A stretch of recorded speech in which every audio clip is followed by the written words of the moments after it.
My name is Evelyn Carter. I am 35 years old, and for years, Christmas meant sitting quietly while my sister Marissa was showered with praise, and I was treated like the extra place setting at the table.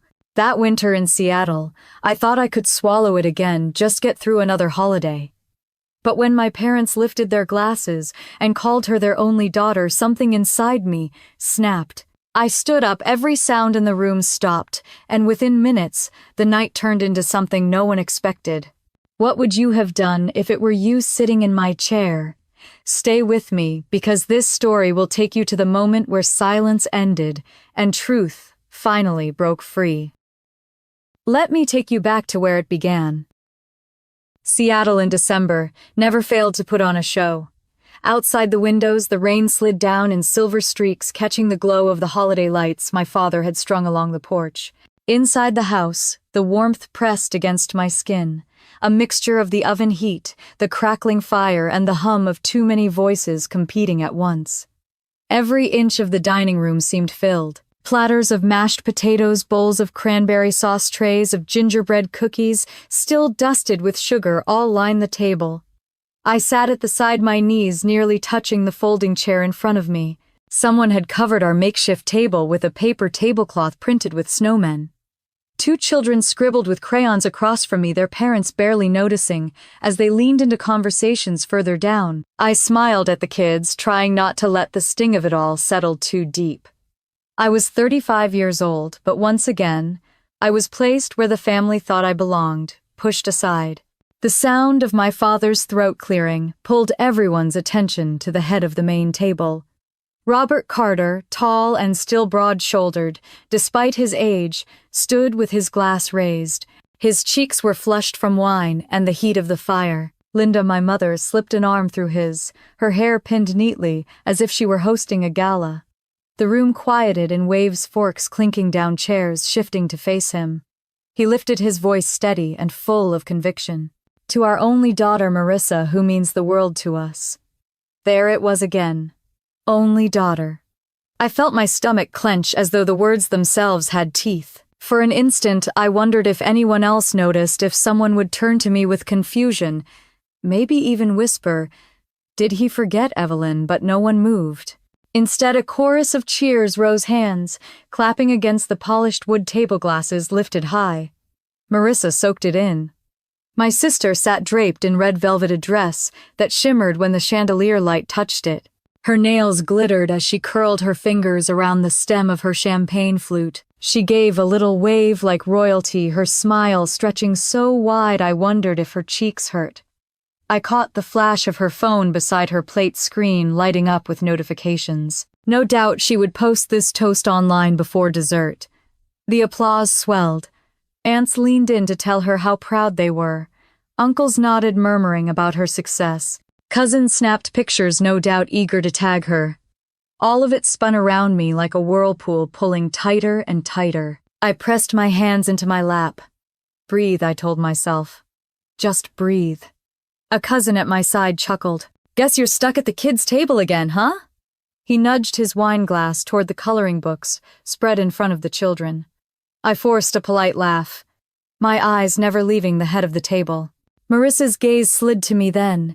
For a flicker of a second, her smile sharpened the edges, twisting with something that felt less like joy and more like triumph. My chest burned. That look said it all. She knew exactly what had been said, and she liked it. Memories pressed in uninvited. Christmas mornings where she opened a mountain of gifts while mine fit into a small box. Birthday parties where she got the spotlight and I got the leftover cake. Years of being told to understand, to be patient, to let her shine. The ache of those moments stacked one on top of the other until they sat heavy on my shoulders. The fire popped loudly behind me. I could hear my own pulse pounding in my ears faster with each second. The room was still clapping, still laughing, still treating me like I was invisible. Something inside me cracked. I pushed my chair back. The screech of wood against hardwood sliced through the noise. The sound carried bouncing off the high ceilings. Conversations stumbled to silence. Dozens of eyes turned. My father lowered his glass, slightly uncertainty flickering in his expression. My mother's hand tightened on his arm. I stood tall though my palms trembled. Heat climbed my neck, but my voice rose clear, firm enough to cut through the room. You will remember this night. The words filled the space, echoing against the walls. For a long second, no one moved. The carol, playing from the stereo, faltered into the next track, softer now beneath the weight of my declaration. Marissa's smile wavered, her lips parting, as if to argue, but no words came out. A murmur rippled through the guests, quiet and uneasy. The children across from me looked up, crayons frozen in midair. I lowered my hands to my sides, forcing my shoulders back. My legs shook, but I refused to sit right away. I let them see me, really see me, for the first time that evening. Finally, I slid back into my chair, the sound of it scraping softer this time. My heart still raced, but I kept my gaze forward. The fire snapped again, louder now in the heavy silence. The moment lingered like smoke curling in every corner of the room, refusing to disappear. Everyone waited, but I said nothing more. I simply sat, steadying my breath, knowing deep down that this night had only just begun. I was 8 years old the first time I realized Christmas could hurt more than it could heal. The snow had fallen hard that winter in Seattle, heavy flakes covering the front yard, and I remember pressing my nose to the frosted window as my mother called us into the living room. The tree sparkled with strands of silver tinsel and gifts piled underneath like a mountain waiting to be climbed. My heart beat fast with excitement as my father handed out the presents, each box wrapped in shiny paper and topped with bows. When it was my turn, he gave me a small package that fit easily into my hands. I tore it open carefully, thinking there might be something special inside. It was a puzzle, the kind you find at the discount store, 500 pieces with a picture of a snowy village. I smiled politely and whispered thank you, even as my throat tightened. I wanted to be grateful, but the disappointment sat heavy in my chest. Then came Marissa's turn. She was only 4 years younger than me, her hair tied with red ribbons that matched her dress. My father and mother carried out a long rectangular box too big to fit under the tree and placed it right in front of her. Marissa squealed, ripping off the paper, and there it was. A child's upright piano, glossy black with a red bow draped across the top. The whole room clapped, aunts and uncles snapping photos, cousins crowding around to touch the keys. Linda leaned over, her voice full of pride. Marissa is the light of this family. The words sank like a stone in my stomach. I sat there with my puzzle on my lap, staring at the shiny piano that caught every reflection in the room. No one noticed me slip away into the kitchen. I sat at the table, resting my chin on my arms, pretending to study the candy canes in the centerpiece. That night I went to bed early. From my room, I could hear the faint sound of Marissa pressing keys on her new piano, the notes uneven but celebrated like they were magic. The years that followed carried the same pattern. Another Christmas came, and I was given a set of colored pencils, while Marissa unwrapped a brand new camera with extra lenses. She paraded around the living room taking blurry photos of the family dog, while everyone laughed and told her she had a gift. I remember clutching my pencils tightly, whispering to myself that one day they would see me too. By the time I was 12, my parents had turned Christmas into a stage show for Marissa. That year they rented a hall at the local church and invited neighbors, saying it was to celebrate the season, but really it was to show off Marissa's photography. She had taken pictures of the snow-covered streets with that camera they had given her, and they displayed them on poster boards for everyone to see. People walked around nodding, telling my parents how talented she was. I stood in the back holding a small science fair ribbon I had won earlier that month, hoping someone might ask about it. No one did. After the party, I slipped out onto the church steps where the cold air bit into my cheeks. My grandfather Albert found me there. He was bundled in his old wool coat, his hat pulled low, and he carried a thermos of hot chocolate that steamed in the night. He sat down beside me and handed me the cup. "You have something real, Evelyn," he said softly, his voice carrying that quiet strength I trusted. "Don't let them make you feel small. You are not invisible." I nodded, swallowing hard. "But they never see me, Grandpa." He patted my shoulder gently. "They are blinded by her shine. But true light, the kind that lasts, comes from what you build with your own hands." His words warmed me more than the hot chocolate. For the first time, I believed that maybe I was more than the shadows they placed me in. Still, the holidays became harder. At 14, I remember watching Marissa unwrap a pair of designer boots, the kind every girl at school wanted. The room exploded in cheers as she tried them on, stomping proudly across the carpet. My gift that year was a paperback novel, the cover already bent, as if it had been sitting on a shelf too long. I thanked my parents anyway, but when I looked up I caught Marissa staring at me, her smile sly like she knew she had won again. It was that night, lying awake in my bed while snow fell outside, that I whispered a promise into the dark. One day I will leave this house and I will step out of her shadow. That vow carried me through the years. Every time another Christmas came with more applause for Marissa and silence for me, I repeated the words to myself. At 16, when she got her first car as a Christmas surprise, and I got a second-hand coat, I said it again. At 17, when she had a party thrown in her honor, and I was told to keep quiet during dinner, I clenched my fists and repeated the promise. I studied harder, stayed longer at the library, pushed myself to earn grades that would take me far. It was the only way I knew to fight against the silence that pressed around me. The memory of those Christmases sat heavy in my heart that night, in 2024, as I returned to my chair after speaking up. Every clap of applause from Marissa at that table had sounded just like those cheers from decades ago. My parents still saw her as the light, and me as the shadow. But I had built my own light, one they had chosen not to see. And deep down, I knew that the promise I made as a child was about to be kept in a way none of them could ignore. The fire in the living room burned lower, casting long shadows across the walls, and the sound of forks scraping plates started again. Conversation picked up in cautious tones, but the air had changed. I sat still, hands folded, carrying the weight of every Christmas past inside me, waiting for the moment when all of it would finally break open. When I finally left home for college, it felt like stepping into air that was cleaner and lighter than anything I had known. The University of Washington campus was buzzing with energy and possibility, and I threw myself into my studies with the same determination I had carried through every long night at the library in high school. Law had always fascinated me, the way words could hold power, the way arguments could shape justice. I promised myself I would make something of it, something no one could ignore. The years passed in a blur of textbooks, late-night debates with classmates, and endless cups of coffee. In 2013, I walked across the stage in my cap and gown, clutching the degree I had worked so hard for. My grandfather Albert was there, his eyes shining with pride as he stood in the crowd.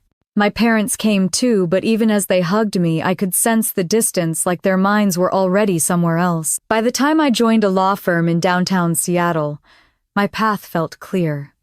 I specialized in environmental law cases that focused on companies polluting the Duwamish River, the lifeline that ran through the city. It was grueling work, combing through records, facing powerful corporations with teams of their own attorneys, but every victory mattered. Each time a settlement was reached or a fine was enforced, I felt a spark of justice. While I was building my career, Marissa was building something entirely different.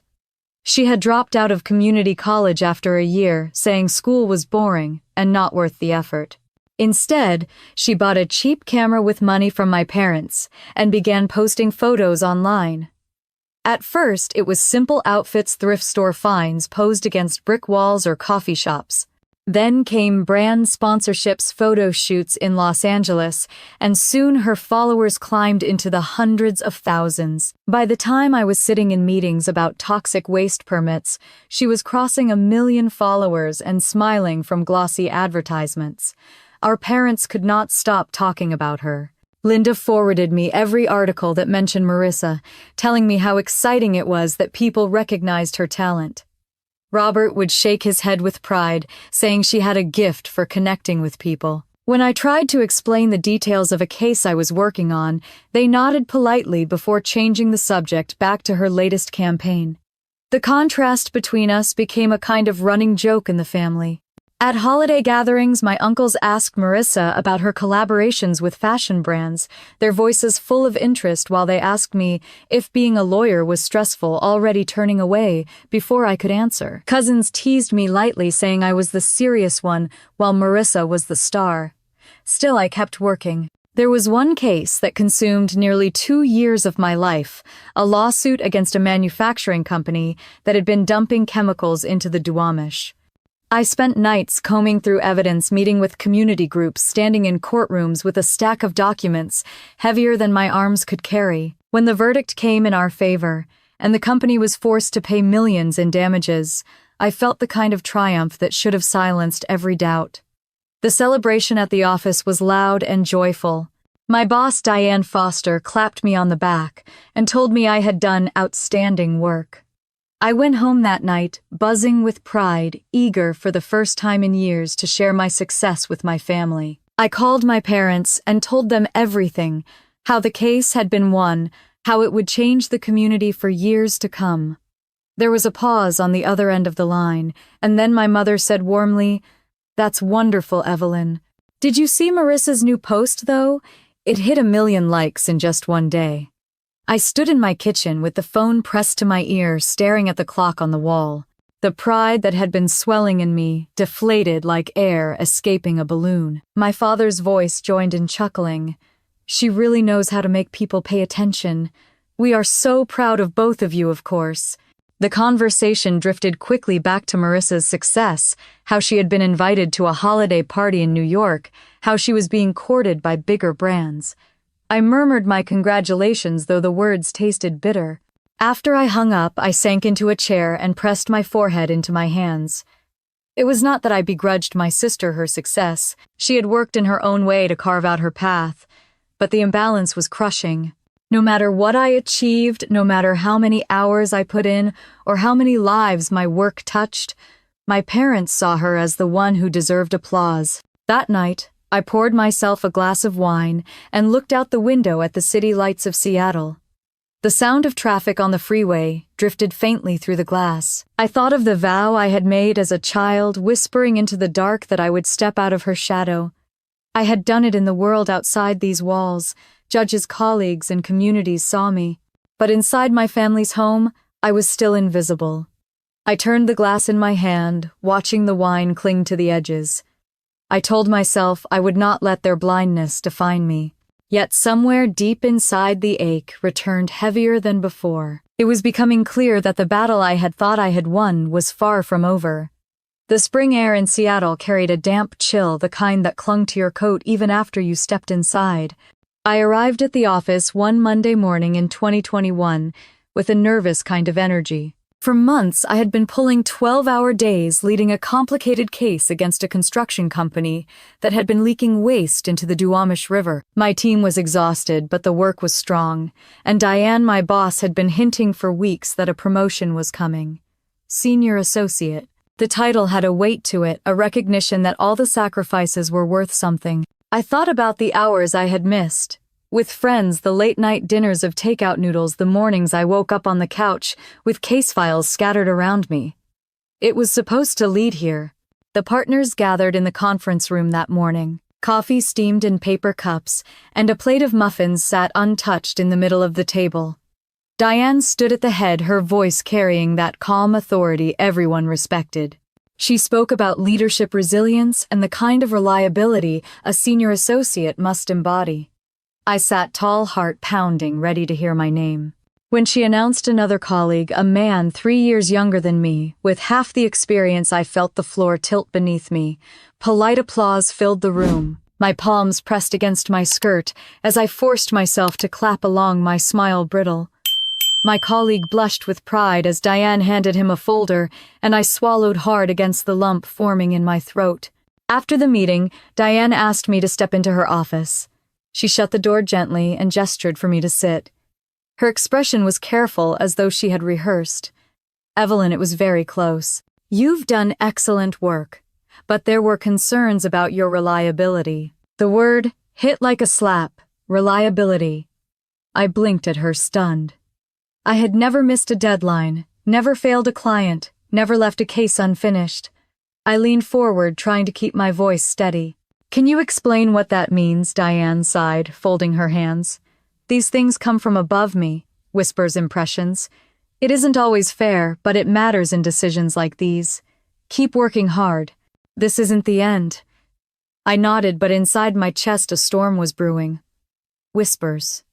Impressions. Someone had been saying things, and they had been believed. For weeks after I threw myself into work with even more intensity, trying to prove those whispers wrong. Late at night, when the office was empty, I stared at my reflection in the window, the city lights behind me, wondering whose voice had poisoned the air against me. Then came John Miller. We had been collaborating on a grant proposal worth $50,000 to support cleanup projects along the river. John was enthusiastic, calling me late in the evenings to discuss details, praising my drafts and my persistence. We were nearly finished when out of nowhere he pulled the plug. His email was short. Evelyn, I can't move forward with you on this project. I've heard things about your work ethic and I can't risk it. I called him, immediately pacing my apartment with the phone pressed to my ear. John, what things? Who told you that? He hesitated, his voice strained. I don't want to stir up conflict. Let's just say I've been advised. I need to protect my reputation too. My chest tightened. So that was it. Someone was feeding lies into the right ears, slowly corroding my credibility. That night I sat at my kitchen table, files spread in front of me untouched. My glass of water sat warm and forgotten. I stared at the city skyline. Through the window, my heart heavy with the realization that this was not coincidence. 2 blows in a row, both tied to my supposed reliability. Someone wanted me to fail. The suspicion gnawed at me. I tried to push it aside, but every interaction with Marissa floated back. The smug smile when my parents praised her. The way she asked about my clients in that casual tone, as if she were fishing. I told myself I was imagining things, that no sister would go so far. But deep down, unease coiled tighter. The confirmation came one Saturday. I had promised to bring groceries to my parents' house. The air smelled of pot roast the moment I stepped inside, and voices drifted from the living room. I moved down the hallway, quietly balancing the bags in my arms. Then I heard Marissa. Her voice was low, almost conspiratorial. Don't worry, she'll never outshine me. She'll never be the one they talk about. The bags trembled in my hands. I pressed against the wall, my breath caught in my throat. There was a pause, then the sound of her soft laugh, sharp and certain. My body went cold. I backed away, setting the groceries quietly on the kitchen counter, and slipped out the back door without saying a word. The cool air outside slapped against my skin as I hurried to my car. I gripped the steering wheel, staring out at the quiet street, her words replaying again and again. She'll never outshine me. That night I couldn't eat. I couldn't sleep. I sat at my desk, staring at case files, unable to read a single word. My stomach churned with anger and disbelief. Marissa had always been competitive, always hungry for attention, but this was different. This was sabotage whispered in the right places, time to cut me down, just when I was ready to rise. The ache I had carried since childhood deepened into something darker. I thought of the piano, the cameras, the Christmases, where she was called the light of the family. It had never been enough for her to shine. She needed me to disappear. I closed my eyes and pressed my palms against the desk, steadying my breath. The puzzle pieces were sliding into place, forming a picture I did not want to see. My sister was not just thriving on her own path. She was actively pulling me down. The city outside buzzed with life cars, rushing past the hum of late-night traffic, filling the silence. I sat alone in my apartment, the shadows stretching across the walls, knowing that this battle between us was only beginning. Brian came into my life like a breath of fresh air after years of grinding through long nights at the firm. He was a freelance journalist who wrote for local Seattle magazines, the kind of man who noticed details others missed. We met at a community forum about the Duwamish River of all places, where he had been covering the story, and I was presenting evidence for one of my cases. His questions were sharp, but his smile was warm, and soon after, he asked me to get coffee. By 2022, we had been together for nearly 2 years. We spent weekends cooking simple meals in my small kitchen, his laptop always open with half-written articles, my files stacked in the corner. He had a way of softening the edges of my days, of reminding me that life was more than deadlines and verdicts. That spring, things began to change. His texts grew shorter, his calls less frequent. I told myself it was the pressure of his work, that freelance journalism was unstable and demanding. But one evening he showed up at my apartment, his jaw tight, his eyes clouded with something I could not place. "We need to talk," he said, his voice clipped. I set aside the case, brief in my hands, my stomach tightening. "What's wrong?" He pulled out his phone and thrust the screen toward me. There it was, a message that looked like it had come from my number. It read like a confession, suggesting I had spent the night with someone else, dropping just enough details to sound convincing. I felt the color drain from my face. "Brian, I never wrote that. That's not me." His eyes searched mine, wounded. "Then how do you explain this?" "It came from your number." I reached for his hand, but he pulled back. "I don't know. Maybe someone spoofed it. Maybe it's some kind of scam. Please, you have to believe me." He shook his head slowly, his mouth twisting in pain. "I've defended you to everyone, Evelyn. I've trusted you with everything. And now this." The room seemed to spin. I kept insisting it wasn't me, that I would never betray him, but the more I spoke, the more he closed himself off. His shoulders stiffened, his eyes hardened. Finally he said quietly, "I can't do this anymore." He left with the sound of the door clicking shut, leaving me standing in the living room with my hands trembling. I sank onto the couch, staring at the message still glowing on his phone in my memory. It felt like a cruel joke, except there was nothing funny about it. Days passed in a blur. I tried to reach him, leaving messages he never returned. At night I lay awake, replaying every moment of our relationship, searching for cracks, wondering if I had missed a sign. The pain was sharp and relentless, like carrying a stone in my chest. When my parents heard, Linda offered little sympathy. "Maybe he wasn't the right man for you anyway," she said, busy adjusting the garland on the mantel. Robert mumbled something about things working out in time. Neither of them asked about my side of the story. Marissa, on the other hand, appeared at my door 2 days later with coffee in hand. She leaned against the counter, her eyes wide with practiced concern. "Oh, Evelyn, I'm so sorry. You deserve better. Some men just can't handle strong women." I nodded, exhausted, too broken to argue. She reached out, patting my arm with just a little too much pressure, and when our eyes met, I caught it. That flicker. The glint of satisfaction hidden beneath the mask of sympathy. It was gone in a flash, replaced by her soft smile, but it lodged in my mind. I thought of the whispers at work, the way John Miller had backed out, the timing of it all. Could she have gone further than I ever imagined? That night I sat by my window, Seattle lights blinking across the bay, the question echoing louder than the traffic below. My sister had always wanted the spotlight, always thrived when I was pushed aside. And now, as I stared at the broken pieces of my relationship, I felt the suspicion harden inside me. I could not prove it, not yet, but deep down I knew. The message that shattered my life bore her fingerprints, even if no one else could see them. I turned off the lamp and sat in the darkness, my breath shallow, my heart heavy.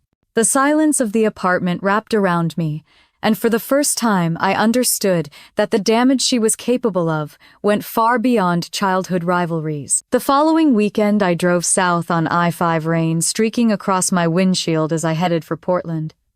I needed to breathe different air, and more than that, I needed someone I could trust completely. Julie Park had been that person since law school. She had a sharp mind, sharper instincts, and a loyalty that never wavered. If anyone could help me make sense of the chaos in my life, it was her. We met at a corner cafe not far from her apartment. The place smelled of espresso and baked bread, warm enough to chase away the chill of the gray afternoon. Julie spotted me through the crowd and waved, her long black hair tucked into a scarf, her laptop already open on the table. She hugged me tightly before we sat down, her eyes searching mine. "You look like you haven't slept in days," she said softly. I let out a humorless laugh. "That's because I haven't." Once the waitress set down our coffees, I poured everything out. I told her about the promotion that slipped away, the whispers about my reliability, John Miller's sudden withdrawal, the breakup with Brian, and most of all Marissa's voice that day, in my parents' living room. As I spoke, the words tumbled faster as though releasing them could lighten the weight pressing on my chest. Julie listened without interrupting her fingers, steepled under her chin, her eyes narrowing with each detail. When I finally stopped my throat raw, she leaned closer. "Evelyn, this isn't coincidence. This is a pattern." I rubbed my temples. "I thought so too, but it sounds paranoid." "Who would believe me if I said my sister is sabotaging my life?" Julie didn't hesitate. "I would." Her certainty steadied me. She pulled her laptop closer and began typing quickly. "People who smear reputations often leave trails. Let's look for anything that's been said about you online." For the next hour, we combed through social media news forums, even obscure blogs. That was when Julie found it. A small Instagram account called Seattle Truth Watch. It had fewer than 200 followers, but nearly every post targeted me. One accused me of inflating my credentials, another claimed I had mishandled a case and cost the city money, another called me sloppy and unreliable. The words cut deep, even though I knew they weren't true. My stomach churned. No wonder clients had hesitated. No wonder whispers had spread. I looked up at Julie, my voice barely above a whisper. Who would care enough to make this? Julie scrolled further, her brow furrowing. The account only followed a handful of people. Oddly enough, one of them was Marissa. My chest tightened. "That could be nothing," I said quickly, though my pulse raced. "She follows thousands of people." Julie shook her head. "Not like this. Look." She pointed to the creation date. "The account was opened the same week your Instagram was hacked. That's not a coincidence." I leaned back, my hands trembling around my coffee cup. Anger and fear collided inside me. The idea that Marissa might have orchestrated all of this made me feel sick, but the pieces kept fitting too neatly. Julie clicked a few more times, tracing metadata, something I barely understood. Then she froze. "I've got something." She turned the screen toward me. The account was linked to a burner email one created just days before the first smear post. The name was generic, but Julie's voice was sharp. Whoever set this up was sloppy. They reused an IP address that matches a location in Capitol Hill, just blocks from Marissa's apartment. I pressed my hand against my mouth, my stomach twisting. I wanted to deny it, to say it was impossible, but the evidence sat glowing on the screen. Julie closed the laptop gently and fixed her eyes on me. "If Marissa is behind this, we can prove it. We can do it legally, step by step, so there's no question." I stared at her, the cafe noise fading around us. My voice cracked when I finally spoke. "She's my sister." Julie reached across the table, squeezing my hand. "And she's tearing your life apart." I looked down at our hands, hers steady and firm, mine shaking. The truth I had been avoiding was right there, undeniable. Marissa wasn't just competing with me anymore. She was destroying me from the shadows. Julie's voice softened, but her eyes stayed fierce. "We'll follow the trail. If she's behind it, we'll find proof. And when we do, she won't be able to hide behind smiles and followers." I swallowed hard, the lump in my throat almost painful. For the first time in months, I felt something close to hope, fragile but real. Julie leaned back, determination etched on her face. "If Marissa is behind this, Evelyn, we're going to expose her." The conviction in her voice wrapped around me like armor. I nodded slowly, knowing this was the first step in a fight I had never wanted but could no longer avoid. 2 weeks later, my phone rang just after dinner. I glanced at the screen and saw my grandfather's name. Albert rarely called at night, so I answered quickly, my fork still on the plate. His voice was steady, but there was a weight in it that made me sit up straighter. "Evelyn, can you come by the house tomorrow? There's something I need to tell you, and I don't want to do it over the phone." The next afternoon, I drove across town to his small rambler tucked on a quiet street in Ballard.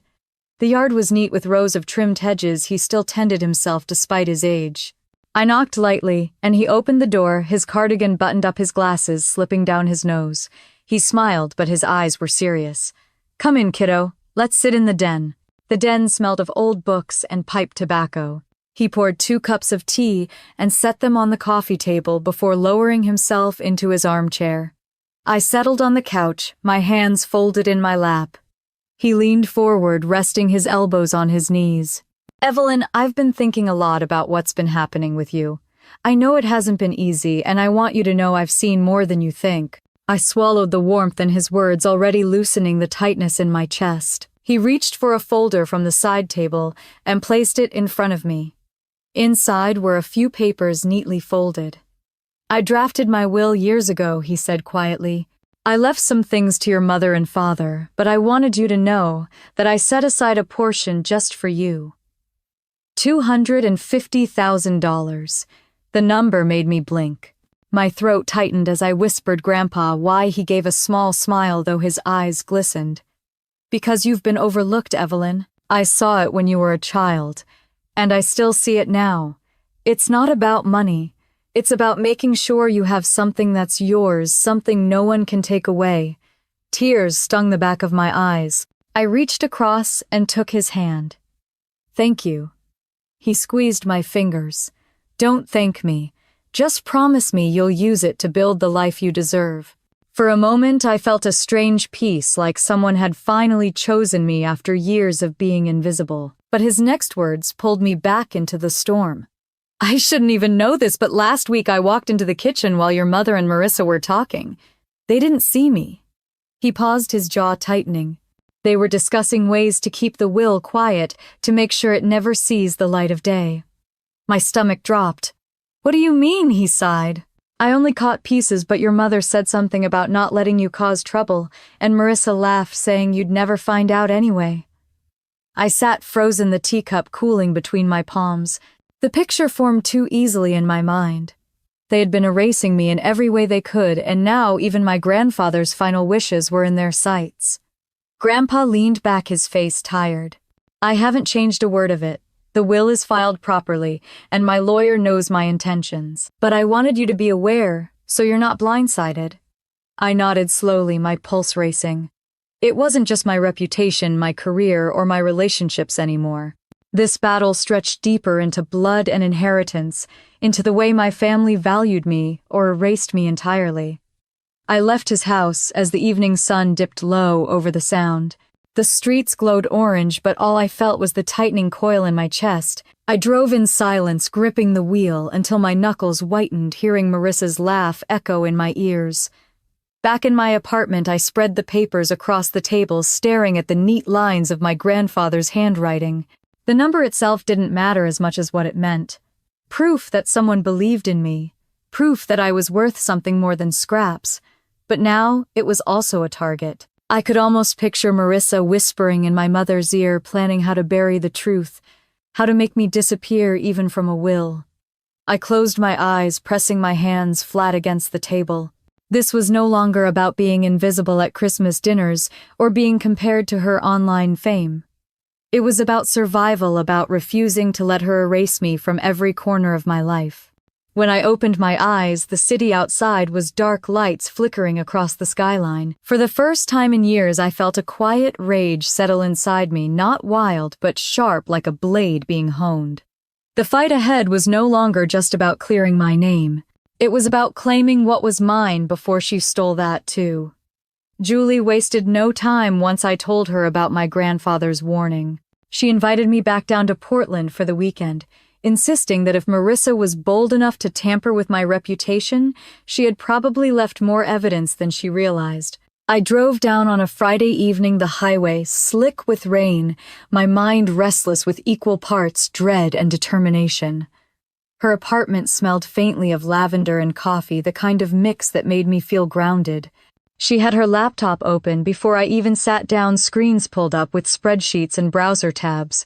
Julie was relentless once she had a lead, and I could see the fire in her eyes.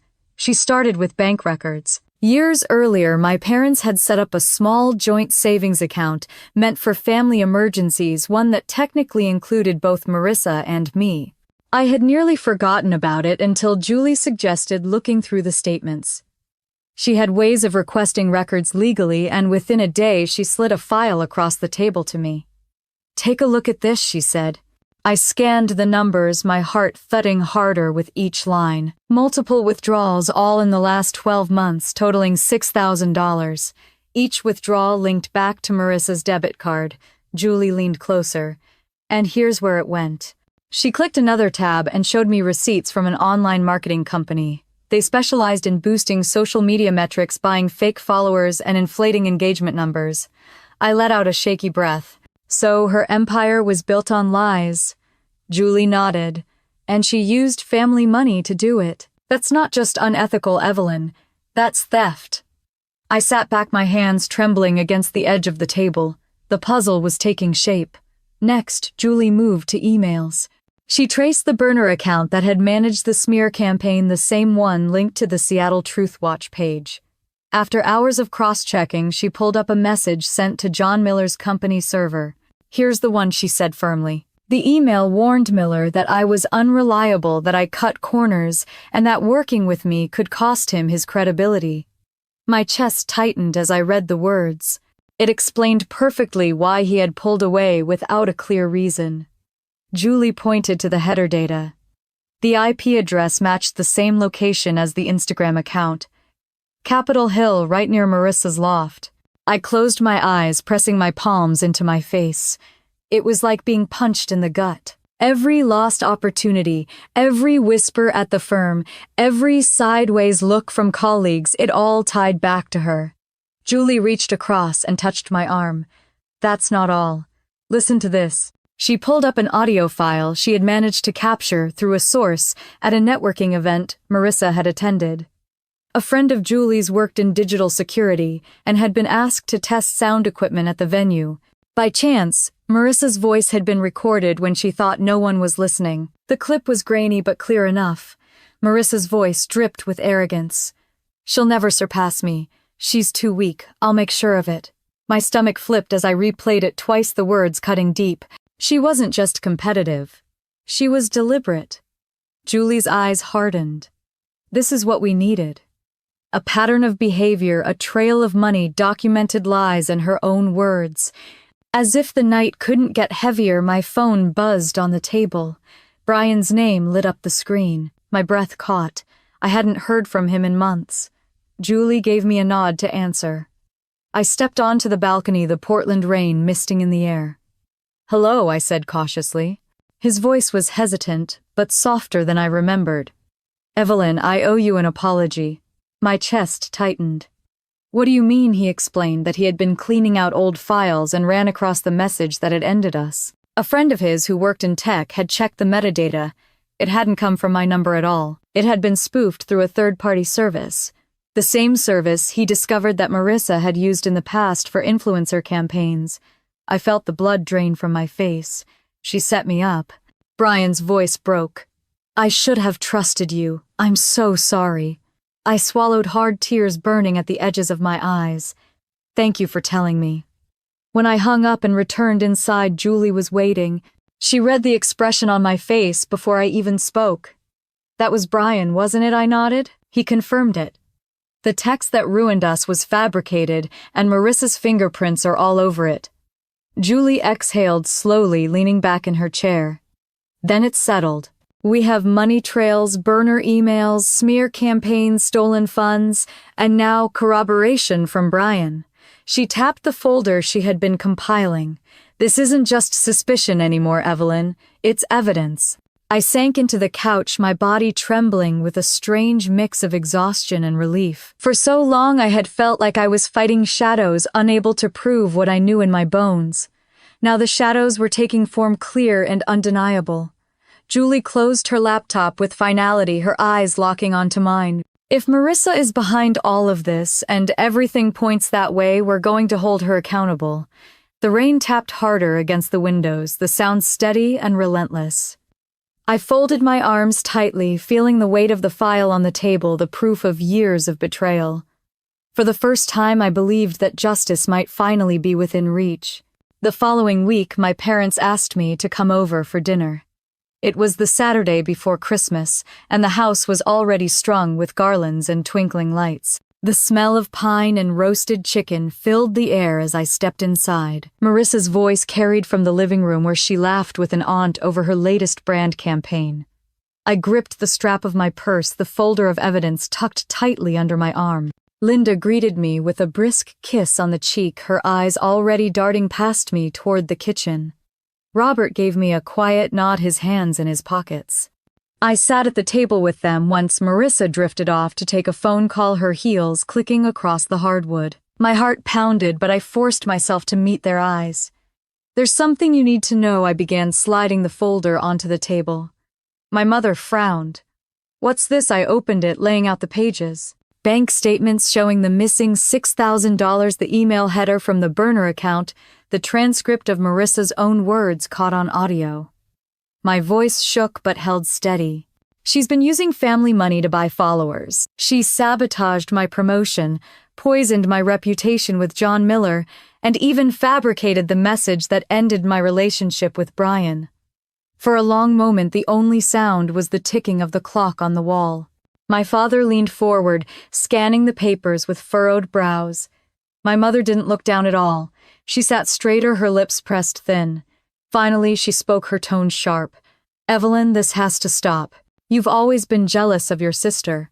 The word sliced through me. Jealous. That old accusation they had used since childhood, every time I pointed out the imbalance, every time I asked for fairness. I shook my head, my voice rising. "This isn't jealousy. This is evidence. She's been stealing, lying, and destroying everything I've built. Look at the bank records. Look at the emails." Linda waved a hand as if brushing away crumbs. "People make mistakes. She's under pressure. Do you know how hard she works to keep up her image?" I stared at her, stunned. My father shifted in his chair, his eyes flicking between us. He picked up one of the statements and studied it, his jaw tightening, but he said nothing. "Dad, you know this isn't right," I pressed. "Say something." He opened his mouth, then closed it again. His gaze dropped back to the page, and I caught a flicker of unease in his eyes. But the silence stretched. I felt the heat rise in my chest. All my life I had waited for them to see me, to defend me, to tell me I wasn't invisible. Instead, my mother looked at me with disdain, and my father sat caught between truths he didn't want to face. Linda leaned closer, her voice lowering. "This family doesn't need another scene. Let it go, Evelyn. Don't ruin Christmas." I pushed back my chair, the legs scraping loudly against the floor. My hands trembled as I gathered the papers back into the folder. I looked at both of them, my throat tight with rage and heartbreak. "You think this is about Christmas?" I asked quietly. "This is about years of letting her take everything while you watched." Neither of them spoke. The silence was answer enough. I slipped the folder back into my bag and stood tall, though my chest ached. "Fine. If you won't face the truth, then I will."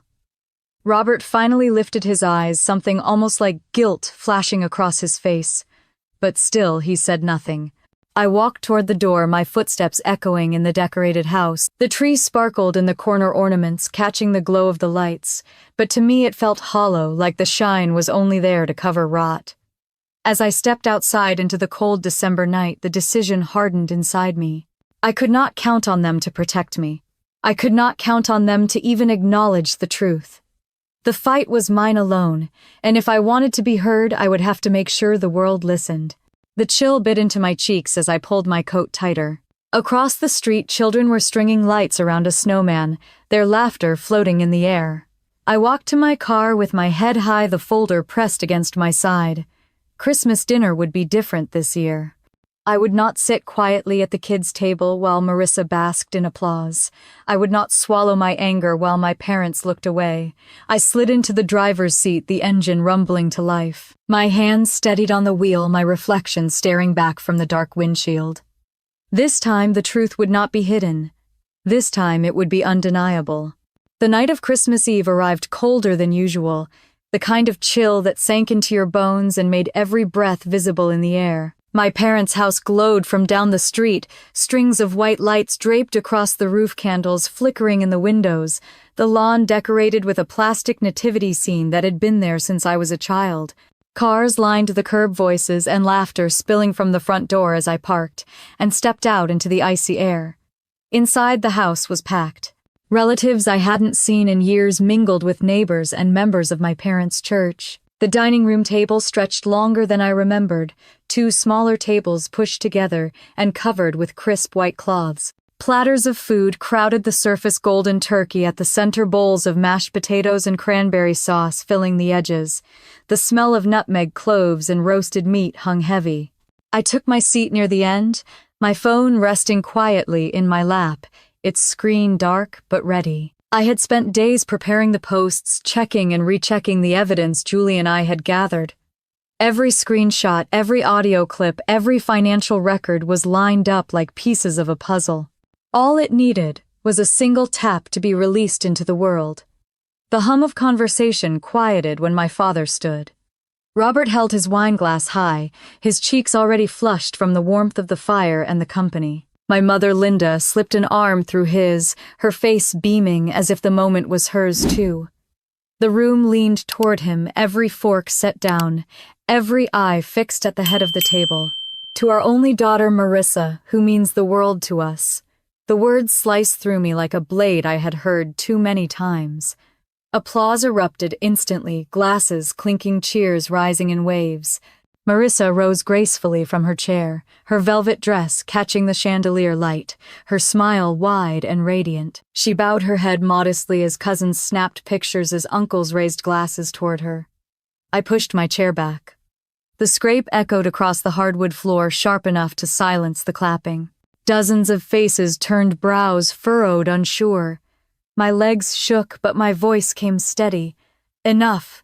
Marissa's head snapped toward me, her smile freezing. "Evelyn, sit down," Linda hissed, her tone dripping with warning. But I didn't sit. I lifted my phone, my thumb pressing send. Within seconds, the posts went live. Every guest tagged, every file attached. Screens across the room lit up almost at once.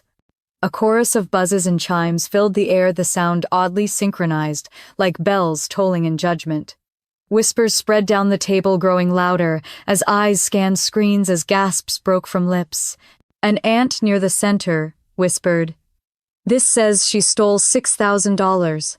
Someone else muttered, "Look at this, it's an email, it's from a burner account." Across from me, a cousin replayed the audio clip, Marissa's voice spilling into the festive air. "She'll never surpass me. She's too weak.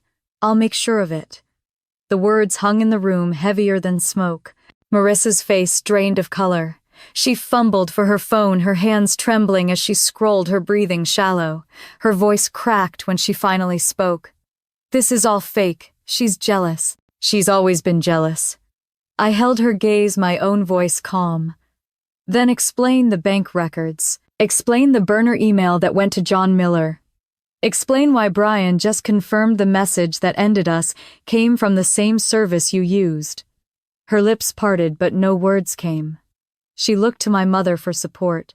Linda rose quickly, her face pale but her tone firm. "This is not the time, Evelyn. You should be ashamed for ambushing your sister like this." The whispers surged louder. A church friend, sitting near the window, shook his head. "Ashamed? These documents look real. If they are, Marissa's been lying to all of us." My father sank back into his chair, his glass forgotten on the table. His eyes darted between me, Marissa, and the screens in front of him. He opened his mouth, but no words came, only silence that betrayed his unease. Marissa slammed her palms against the table, rattling the silverware. "She's lying. She made this all up. You all know how bitter she is." But no one rushed to defend her. Guests exchanged looks, lips pressed tight, brows drawn low. My grandfather Albert leaned forward, his weathered hands resting on the table. His voice was calm but clear. "I've known Evelyn all her life. She tells the truth." The room hushed. Marissa's eyes darted wildly, her breath quickening. She tried again, her voice shrill. "You can't believe this. It's Christmas. She's ruining Christmas." I lifted my chin. "I didn't ruin anything, Marissa. You did." The silence that followed was absolute. Even the carols playing faintly from the stereo seemed distant, hollow. Every eye in the room locked onto her. The glow of the Christmas lights overhead reflected off their faces, not warm now, but cold, like the lights of a jury. Marissa's hands shook as she tried to gather her phone, her voice sputtering. "This isn't fair. You don't understand." But the words fell flat. The evidence spoke louder than anything she could say. The dining room, once filled with laughter and cheer, had transformed into a courtroom without walls. The jury was everyone who had ever cheered for her, everyone who now saw the cracks in her perfect image. She slumped back into her chair, her face pale as porcelain. The applause that had once belonged to her had vanished, replaced with whispers sharp as knives. The glow she had cultivated for years, dimmed in an instant, smothered under the weight of truth. I remained standing, my phone still in hand, my chest heaving but steady. For the first time in my life inside that house, I wasn't invisible. I wasn't the forgotten daughter at the kids' table. I was the one holding the truth, undeniable and unshakable. The Christmas feast sat untouched, the turkey, cooling, the mashed potatoes growing a film across their surface. No one lifted a fork. The night had shifted irreversibly, and there was no going back. Phones continued buzzing across the table, the glow of screens throwing cold light against faces that had once been so eager to smile. Guests shifted uncomfortably in their chairs, whispering in tight clusters, while Marissa clutched her wine glass like it was the only thing keeping her upright. Then a loud ringtone shattered the low murmur. Everyone turned to her. She fumbled with her phone, her hands shaking as she answered. Yes, this is Marissa. Her voice carried that same practiced brightness she always used in business calls. But within seconds it faltered. No, wait, please. You can't just cancel. We had a signed agreement. Her free hand tightened around the back of her chair. $50,000. You don't understand. This is all lies. The room held its breath. She turned away, pacing a few steps, her voice climbing higher. No, please just give me a chance to explain. But the call ended abruptly, and she stared down at her phone like it had betrayed her. Linda was on her feet in an instant, gripping Marissa's arm. What happened? Marissa's face crumpled as she choked out the words. They canceled. One of my biggest sponsors. $50,000 gone. A ripple of shock passed through the table. An uncle leaned back in his chair, shaking his head. A cousin whispered to another I knew. That follower count was too good to be true. One of the church elders muttered under his breath about dishonesty, always catching up. Two aunts stood gathering their coats. We should probably get going, one of them said, her eyes avoiding Linda's glare. Soon, others followed, chairs scraping the floor, murmured excuses filling the silence. The dining room thinned as people filed out, the once festive crowd unraveling like a frayed ribbon. Linda turned on me, her voice rising with a sharpness that made the chandelier tremble. Do you see what you've done? You ruined Christmas. You ruined your sister's life. I stood slowly, my own hands flat on the table. No, Mother. Marissa ruined it when she stole from our family, when she spread lies to destroy me, when she thought her spotlight mattered more than the truth. And you ruined it by defending her every step of the way. Gasps broke from those who remained. Robert sat frozen, his eyes locked on the papers still scattered on the table. His hands, usually steady, trembled as he set his glass down. He looked at me, then at Marissa, then back again. His voice was low, but carried through the room. Evelyn. I braced myself for another dismissal, another wound disguised as a lesson. But his words caught me off guard. I am sorry. I should have protected you. I should have listened. The admission hung in the air, heavier than any toast he had ever raised. Linda stared at him in disbelief, her mouth opening to protest, but the words never came. Marissa's face twisted, her voice breaking. Dad, how can you take her side? Robert lowered his eyes, shame etched into every line of his face. He said nothing more, but his silence was louder than her protests. Marissa collapsed back into her chair, burying her face in her hands. Linda hovered at her side, glaring at me with a fury that could have burned through stone, but even she looked shaken. Around the table, the last of the guests whispered uneasily, the clink of silverware long forgotten. That night, back in my apartment, I sat by the window as the city glowed faintly under a cloudy sky. My phone buzzed relentlessly on the counter, notifications pouring in as the posts spread beyond the dinner table into the wider world. Screenshots of Marissa's words circulated online. Hashtags with her name trended for all the wrong reasons. Comment sections filled with anger, disappointment, and ridicule. I refreshed her social media page once, then twice. The numbers told a story sharper than any headline. 1 million followers dropped to 800,000, then 600,000, then tumbling downward like a rock in freefall. By sunrise, she had fewer than 200,000 left, and the number kept shrinking with every refresh. News outlets picked it up quickly. Former sponsors issued crisp statements about integrity and values, cutting ties before the flames touched them. Influencers who had once smiled beside her quietly deleted photos and severed connections. I sipped my coffee slowly, the steam rising against the cold glass of the window. Relief mixed with exhaustion, not triumph. The world had simply seen what I had always known. Around noon, my phone buzzed again, this time with a name I hadn't expected to see. Marissa.